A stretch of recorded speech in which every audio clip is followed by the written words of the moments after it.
Vous avez été nombreux, et quand je dis nombreux, le mot est faible, à me réclamer la vidéo de la statue de chez PureArts de Eivor de la licence Assassin's Creed Valhalla. La vidéo est enfin là, je vous l'avais promise. Il y aura également les deux autres PureArts Animus qui arriveront sur la chaîne également, avec Altaïr et Ezio.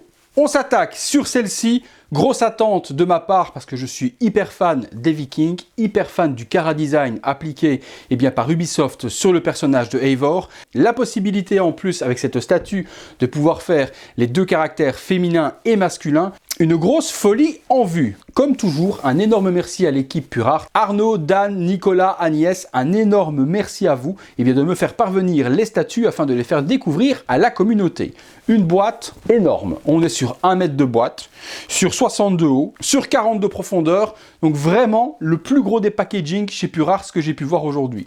À mon avis, ce sera peut-être pas le plus grand parce que la prochaine statue du pontife Sullivan qui va arriver prochainement, vu la taille, je pense que le packaging qu'on a ici est un petit peu petit. Visuel de la boîte, on reprend les couleurs du thème Valhalla, on reprend le logo de la confrérie, justement des assassins dans ce jeu vidéo avec les deux haches. On a l'animus qui vient se décortiquer, l'ornement de la tête de loup qui vient se représenter juste là, puis des craquelures, une boîte super jolie, PureArts. Sur l'arrière, on retrouve les warnings habituels et le petit logo, c'est à l'envers, c'est pas très grave en soi. Sur les côtés, on retrouve également Ubisoft, PureArts et de nouveau de l'animus. Je rappelle que ces statues sont maintenant worldwide, ce qui veut dire qu'elles peuvent être expédiées dans le monde entier, où il y a quelques mois, elles n'étaient réservées que du côté Amérique Nord-Sud et on ne pouvait pas les avoir. Depuis, PureArts a obtenu la licence monde, donc si vous désirez ces statues, dans la description de la vidéo, je vous mets les liens du site de PureArts, où vous pourrez avoir également la version exclusive.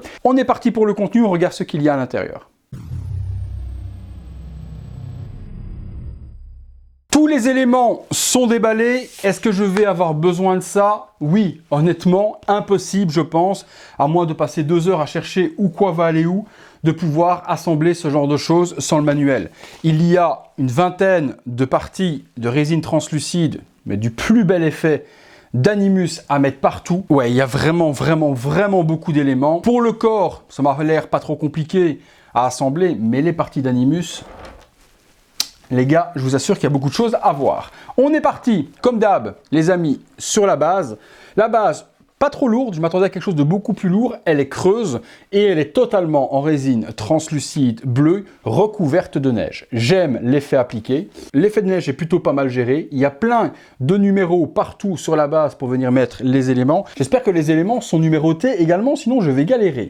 Il y a le petit bouton juste ici on-off, je ne sais pas s'il y a plusieurs boutons, on le découvrira ensemble. Et toujours sur la base, on a le petit splash avec l'édition, donc 2500 exemplaires, et celle-ci est la numéro 431. Donc ça se met juste là sur le côté, toujours joli ce petit écusson là, et puis vous avez la petite plaque supplémentaire que je vous montre tout à l'heure. La base, sublime, en dessous on est parti également, superbe logo Valhalla, Assassin's Creed, Eivor qui est représenté jusque-là, PureArts, et puis l'édition 431 sur 2500 également. Au-dessus de la base, va se retrouver la divinité qui se trouve juste ici, complètement folle également. Donc on dirait du bois, c'est de la résine. C'est pas très lourd non plus, ça doit être creux à l'intérieur parce que le poids est pas excessif.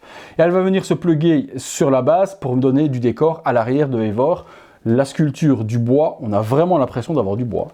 Sur l'arrière, c'est également superbement bien travaillé. L'emplacement pour les piles va se trouver juste là. On a un commencement d'animus sur le côté en résine translucide. Cette pièce est totalement de base en résine translucide bleue. Et puis par-dessus, l'usine de PureArts applique une couleur supplémentaire, ce qui va donner une transparence justement sur ce côté-là exceptionnelle au totem de la divinité. On a un connecteur juste là et des ressorts. C'est ce qui fera l'alimentation. On plug. Jusque-là, je pense que c'était la première étape à devoir faire. On a ensuite toutes les petites parties d'animus à venir mettre partout. Je vous fais ça en vitesse rapide et on se retrouve dès que je suis arrivé, à mon avis, à l'étape 16. Allez, j'assemble tout ça, c'est parti les amis. Alors, il suffit, à mon avis, je pense, de regarder la forme, à quoi ressemblent les éléments et ensuite, vous assemblez, je pense, ouais, ok. Alors, je viens de dire, il suffit de... Non, il suffit pas d'eux. Elles se ressemblent toutes les parties d'animus. Elles se ressemblent vraiment toutes. Et il y a des numéros ou pas? Attendez, je regarde. Ah oui, il y a des numéros. Oh, il y a des numéros. Donc on ne devrait pas galérer. Je vois numéro 1 par exemple. Donc si c'est numéroté dessus, ah ouais, si c'est numéroté dessus, ok, oui il y a des numéros, ok. Numéro 1, par exemple, ils disent que ça va à la tête. Ouais, c'est bien ça. Bon, il suffit de suivre les numéros. Chaque pièce est j'allais dire chaque pièce. Ben non, pas chaque pièce. Il y a des pièces qui n'ont pas de numéro. Merde. Numéro 4. Numéro 4. Ça irait ici. Ouais, c'est bien ça. Oula, la vache, ça sort énormément cette petite partie-là. Ok, ben il suffit de chercher les numéros sur les pièces. Toutes ne sont pas numérotées, mais sur certaines ça l'est, donc ça va déjà limiter le problème. Numéro 5, ok, double pegs pour la numéro 5, ok. C'est fragile quand même, hein. Franchement, il ne faut pas l'écraser dans les doigts, vous explosez complètement la résine translucide, donc allez-y vraiment doucement lorsque vous assemblez vos éléments. Là, je suis dessus depuis 5 petites minutes à peine, il y a des numéros, on galère pas autant que ce que les personnes ont prétendu, ou alors ils n'avaient pas vu qu'il y avait des numéros dessus, je sais pas. Numéro 11, ça c'est sur la jambe de Eivor. Numéro 10, numéro 12, c'est sur la jambe de Eivor aussi. Au niveau de la résine translucide et au niveau des effets d'Animus, j'ai tout assemblé. Donc ça m'a pris même pas 5 petites minutes à tout mettre, donc c'était pas si catastrophique que ça les amis à assembler. Donc je suis plutôt content de ne pas avoir trop galéré. On a ensuite 2 énormes branches de bois à devoir assembler aussi. Il y a des numéros. Donc numéro 13, je regarde au niveau des branches de bois, je regarde de ne rien accrocher surtout, laquelle va rentrer à quel endroit, donc ça n'a pas l'air d'être celle-ci, c'est celle-ci, il y a un détrompeur, donc ça on assemble juste là. Là au-dessus on va y mettre cette tête là de cerf, il y a les cornes à assembler, donc je vais regarder. Vous remarquerez que je n'ai strictement aucune casse, c'est complètement fou. Le packaging a été revu par Pure Arts par rapport au premier Animus où il y a eu certaines casses et là on a voilà, on a quelque chose d'exceptionnel. Ça tient, c'est aimanté. J'aurais aimé quand même des aimants un petit peu plus forts, mais bon, où ça va être, il n'y a pas vraiment de possibilité que ça tombe. Par contre, la vache, il n'y a rien pour assembler à part un aimant. Attendez les gars, s'il n'y a qu'un aimant, ouais, mais il est fort quand même. Ok, il est plutôt fort. Bon là, ça bougeote un petit peu. Peut-être mettre une petite cale à l'intérieur ou une petite pâte à fixe parce que ça bouge plutôt pas mal quand même. Vous voyez, quand on bouge la statue, ça vient à bouger un petit peu. Forcément, si vous le mettez à un endroit dans une vitrine ou autre, ça ne tombera jamais. Mais par sécurité, allez mettre une grosse petite boule de pâte à fixe, vous l'enfoncez dedans, ça ne finira par ne plus bouger. C'est un petit conseil. Vaut mieux prévenir que guérir. On a ensuite le deuxième bout de bois, hop, qui vient se mettre ici, comme ceci. Et sur celui-là, on y met cette fois-ci la tête de buffle, de taureau.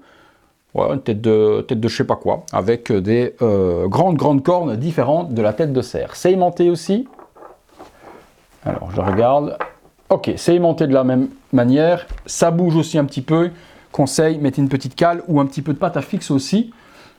Ça commence à ressembler à quelque chose et c'est plutôt pas mal. Hein. Une petite branche supplémentaire avec de l'animus, c'est juste là. Ok, le décor est sublime. Hein. Une petite tête supplémentaire. Ouf, celui-là par contre l'aimant, il était surprenant. Il a été absorbé hyper fort. Un bouclier, bien géré aussi avec les logos dessus. Donc bouclier officiel du jeu vidéo, magnifique. Ça se met ici devant quelque part. Oh, ça peut-être ici.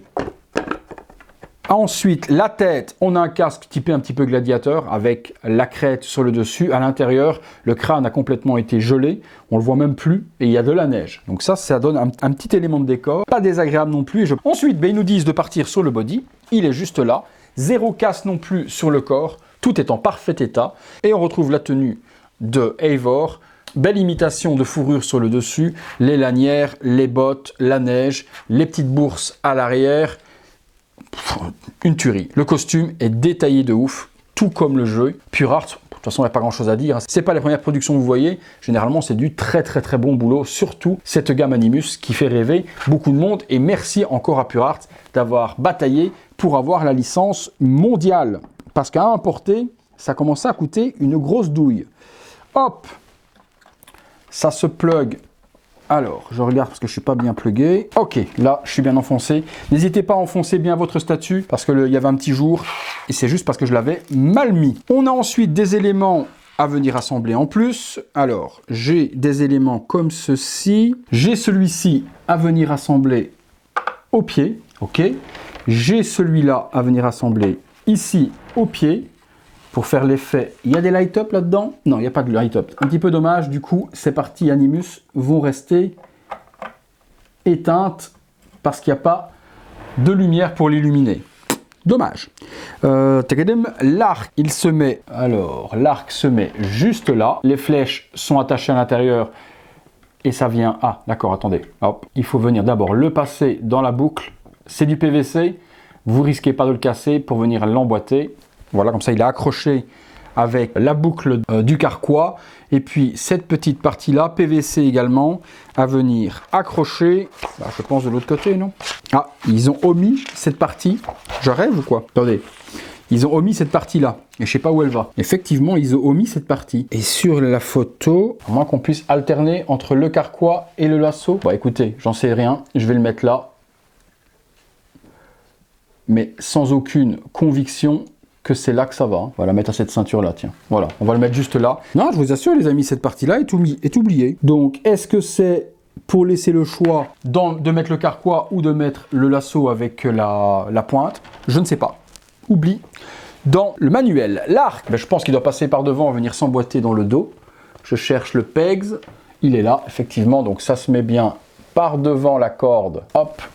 Vous passez la corde, un peu moche comme ça. Là, ça fait un peu devant le visage. Est-ce qu'on est obligé de passer la corde? Peut-être pas spécialement. Ouais, il la passe par devant. Bon, vous n'êtes pas obligé de le faire, mais on va respecter ce que fait Purart. Je ne suis pas hyper fan d'avoir la corde par devant. Je ne suis pas hyper fan, moi, d'avoir la corde par devant. Je vais la laisser par derrière. Voilà, je vais la laisser emboîter, voilà, comme ça.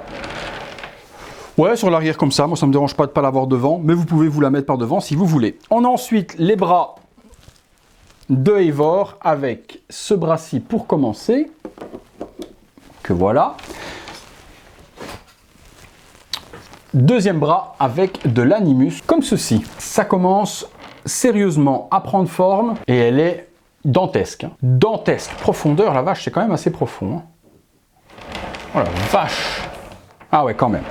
Ah ouais, quand même. Les deux armes, forcément, les deux haches. Les haches sont sublimes. On a vraiment un effet métal, malgré que c'est de la résine. Et puis, ils ont rajouté du sang sur la lame. On a des écorchures. On a du damage dessus et autres, comme si ça avait frotté. Complètement fou. On a les gants. Hop. Il y a la lame des assassins qui se trouve également sur le bras, juste ici. Et celle-ci, je pense qu'elle doit aller derrière la nuque. Oh là là, la pose de ouf. Sublime. Franchement, je l'avais vu en photo, je l'avais vu sur d'autres vidéos ou autres, mais devant, ça a strictement rien à voir, quoi. Rien à voir du tout. C'est complètement level up. Complètement level up. Complètement. On a ensuite Splash Logo. Oui, hop, on peut le mettre où on veut. Je vais le mettre. J'adore ce petit Splash Logo. C'est super joli. Puis c'est aimanté. Juste là, hop, sur l'arrière. Petit add-on plutôt sympathique. Les piles. Il y en a 3 à mettre sur l'arrière, donc ça va se passer ici. 3 piles, et comme d'habitude, moi j'utilise les piles sur secteur. Donc les fausses piles, on les met à l'intérieur, on raccorde sur l'électricité. Vous réglez à 4,5 V puisqu'il y a 3 piles de 1,5 V et vous allez pouvoir alimenter. C'est bien qu'il n'y ait qu'un compartiment, ça évite d'avoir plusieurs chargeurs. Je vous montre ça tout de suite après. Alors, ensuite, on retrouve les deux visages de Eivor, mâle et femelle. La première tête, la voici. La queue est en résine souple, donc plutôt pas mal gérée pour avoir quelque chose qui ne casse pas. Même chose pour la tresse de devant et même chose pour la petite barbichette. Moi, le visage, je le trouve exceptionnel. On a un Eivor de folie, hein, avec un look typé un petit peu Ragnar, comme ça. Bon, Ragnar, lui, a les yeux bleus. Ici, il a les yeux verts, mais le maquillage noir autour des yeux est sublime. La cicatrice, magnifique. Les cheveux, je les voyais plus roux que ça dans les vidéos que j'ai vues des autres youtubeurs. Mon ami, Nico et Geoffrey ont fait un unboxing et elle semblait vraiment rousse de chez rousse. Et j'ai une tête qui est plutôt châtain. Oui, il y a des reflets roux dedans, mais c'est moins catastrophique que je le pensais. Franchement, les cheveux, le détail des mèches, les tresses, la barbe, la tresse dans la barbe également, la tresse qui revient par devant, la tête est complètement folle. Premier look, Eivor, mâle, hop, match de fou, grosse carrure avec la fourrure, etc. et une petite tête, et c'est là l'ingéniosité de Purart, c'est comment avec un seul body réussir à faire 2 carrures différentes pour un homme et pour une femme. Vous allez me dire, si on met une tête de femme encore plus petite, ça va faire un énorme corps et une micro-tête. C'est là qu'ils ont été très intelligents. Sur la tête Eivor femelle, justement, ils l'ont overscalé, ce qui veut dire qu'ils l'ont agrandi par rapport à la tête homme. Lorsqu'on les met l'une à côté de l'autre, la tête de l'homme est plus petite que la femme. Ce qui fait qu'une fois qu'on met la femme, ça lui fait une corpulence plus petite au niveau du torse, puisque la tête est plus grosse, et ça fait un corps féminin. Forcément, on ne voit pas la poitrine, on s'en moque, parce qu'avec l'épaisseur de la veste, de la fourrure, tout ça est dissimulé, et puis Eivor femelle peut avoir une petite poitrine, pourquoi pas, mais très ingénieux d'avoir changé eh bien, l'échelle des têtes afin justement, ben voilà, quand on met la tête femelle d'Eivor, eh bien ouais, ça match super bien. Ça match super bien, ça fait une grosse carrure sur la tête mâle, ça fait une carrure classique sur la tête femelle. Mais quelle ingéniosité! Dites-moi ce que vous en pensez dans les commentaires sur ce changement d'échelle entre les deux têtes pour avoir un seul corps pour les deux sexes. J'ai hâte d'avoir votre avis. Si vous exposez la statue avec la tête femme, vous aurez un petit socle totem comme celui-ci où vous pourrez exposer la tête de Eivor mâle. Ça, c'est pas grand-chose, mais les collectionneurs que nous sommes, quand il y a des pièces alternatives, on kiffe vraiment avoir ce petit socle pour pouvoir exposer notre tête alternative. Même chose, si j'expose Eivor mâle, hop, je mets la tête de Eivor femme sur la petite base juste là et on peut exposer les deux looks. C'est une grosse folie. À l'intérieur, c'est pas tout, il y a toujours cette petite plaque supplémentaire avec la tête de Eivor mâle.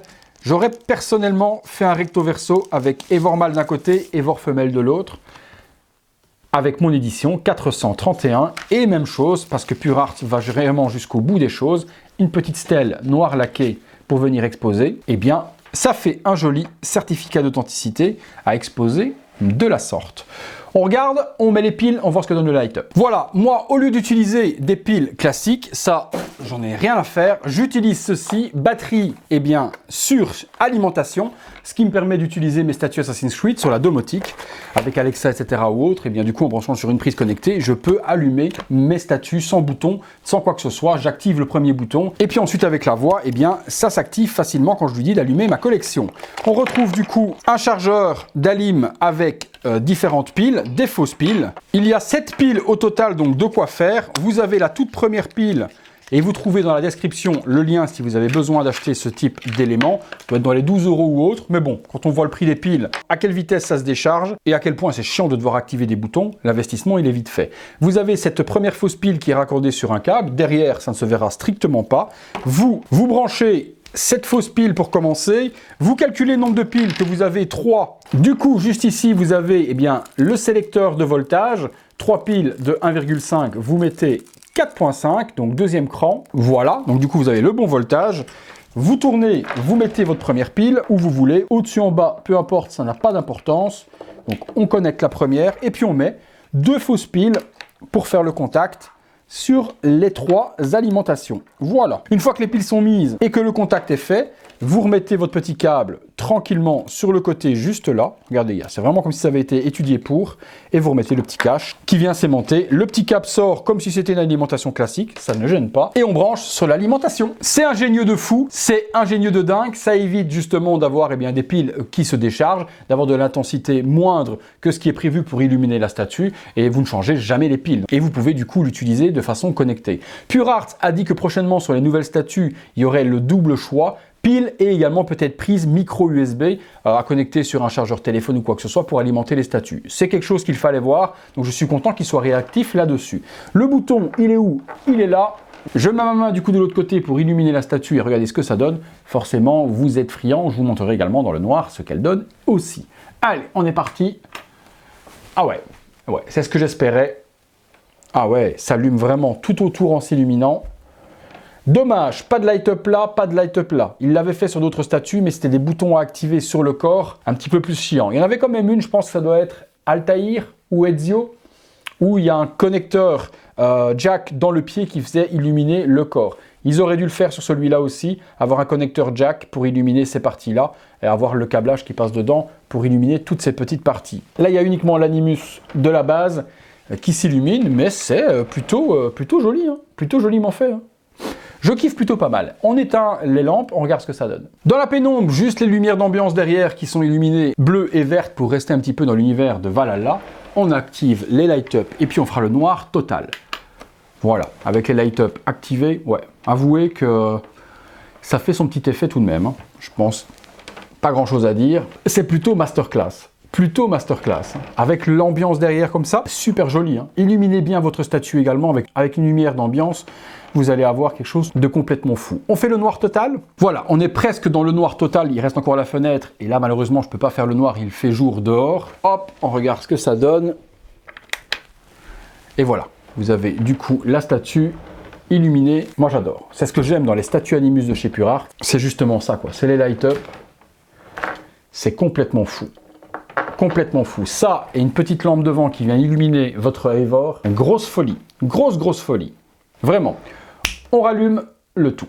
Voilà les amis, vous aurez eu votre vidéo tant demandée de Eivor Assassin's Creed Valhalla par Pure Art. Grosse préférence pour moi, pour une fois qu'on a un caractère féminin, de pouvoir exposer Eivor femme. Là, c'est comme ça que moi je vais l'exposer, avec mon petit Eivor mâle juste à côté. Masterclass sur cette statue. Edward sera la prochaine Animus qui est encore plus folle avec la vague, le devant de bateau. Plus on avance dans les statues Animus chez Pure Art, plus on en prend plein la tête les amis. Si la statue vous intéresse, description de la vidéo, je vous mets les liens pour que vous puissiez l'obtenir. La version de luxe, vous avez cet item là supplémentaire. Moi je pense que c'est la version régulière que j'ai. Je pense pas avoir eu la version de luxe. Donc la version de luxe, vous la trouvez uniquement sur le site de Pure Art. Vous ne l'aurez pas en Europe. J'attends vraiment votre avis sur cette statue. Est-ce que vous l'overkiffez tout comme moi? Est-ce que c'est quelque chose qui vous plaît? Est-ce que vous aimez la licence Assassin's Creed malgré que les jeux parfois font certains débats? Est-ce que le chara design des personnages vous fait ultra kiffer tout comme moi? Vous me direz tout ça dans les commentaires. Vous me direz également les amis laquelle vous préférez au niveau des têtes, Eivor femme, Eivor homme. De quelle manière vous l'exposeriez si vous l'avez ou de quelle manière vous l'avez exposé si vous l'avez et de quelle manière vous allez l'exposer si vous l'achetez. Voilà les amis, si la vidéo vous a plu, un gros like, abonnez-vous si ce n'est pas encore fait. Activez la petite cloche pour recevoir les notifications lorsque je poste une vidéo en ligne. Et surtout, n'hésitez pas à aller voir toutes les autres vidéos sur la chaîne. Il y a plus de 1300 vidéos. Vous avez des semaines et des semaines de visionnage, histoire de vous régaler la rétine. Merci encore à tous d'être de plus en plus nombreux sur la chaîne. Merci à tous les nouveaux membres soutien. Si vous aussi vous voulez devenir membre soutien, rien de plus simple. C'est le bouton rejoindre qui se trouve à côté du bouton s'abonner sur les tablettes et sur les ordinateurs. Sur les smartphones, vous trouvez le lien dans la description de la vidéo. Devenir membre soutien, 1,99 € par mois. Vous voyez les vidéos en avant-première. Vous participez au concours quand j'en organise. Et surtout, vous aidez le travail que je fais sur la chaîne. Tous les soirs, 19h30, une nouvelle vidéo d'objets toujours plus fous les uns que les autres. Merci à tous, c'est tout pour Eivor femme-homme, c'est vous qui décidez. C'est tout pour moi, on laisse place au visuel 360 degrés de cette statue et nous on se retrouve très bientôt pour une prochaine vidéo.